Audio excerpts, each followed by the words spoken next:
Ang Dios andam ragayod mo pasaylo kanato, tungod kay siya mahigugmaon ug maluluyon man. Mayong adlaw, ako si Father Jeffrey Torre, usa sa mga bag-ong naordinahang pari sa Archdiocese sa Sugbo, nga niya karon sa St. James the Apostle Parish, Sugod, Cebu.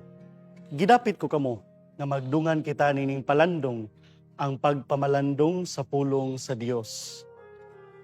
Mga igsuon, sumala sa balaod kaniadto, si Jesus nga nakig-uban sa mga makasasala, nagpasabot nga nag-abli siya sa iyang kaugalingon sa kahugawan ug sa sala. Apan ang maong gesture sa atong Ginoo, naghulagway nga ang tanang makasasala aduna gayoy dakong paglaom sa kaluwasan.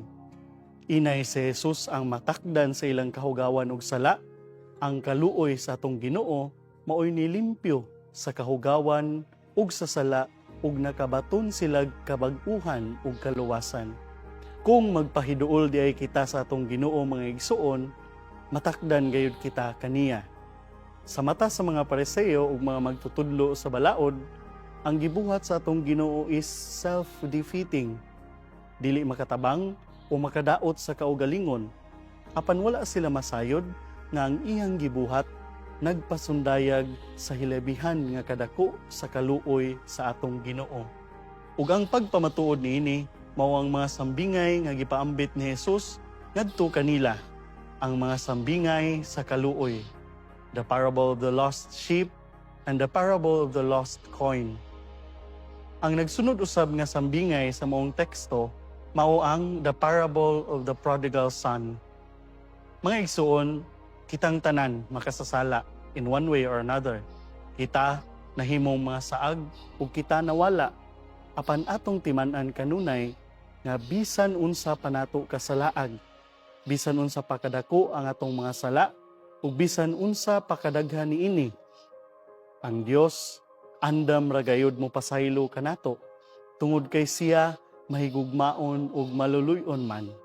Kana kung muduol ug mubalik kita kaniya ug mangayo sa pasaylo ug maghinulsol sa atong mga sala. Ang gugma ug kaluoy sa Ginoo goes beyond what we consider rational.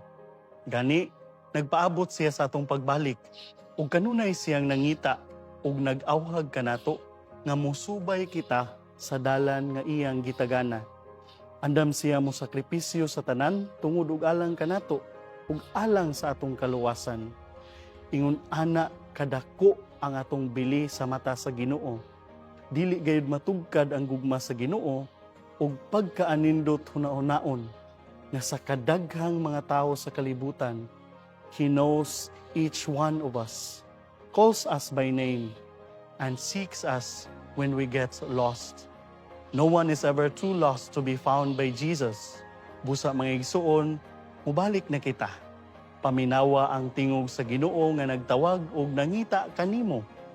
Jesus meets us where we are. We belong to Him as He is our true home. As Saint Augustine said, "You have made us for yourself, O Lord, and our heart is restless until it rests in you."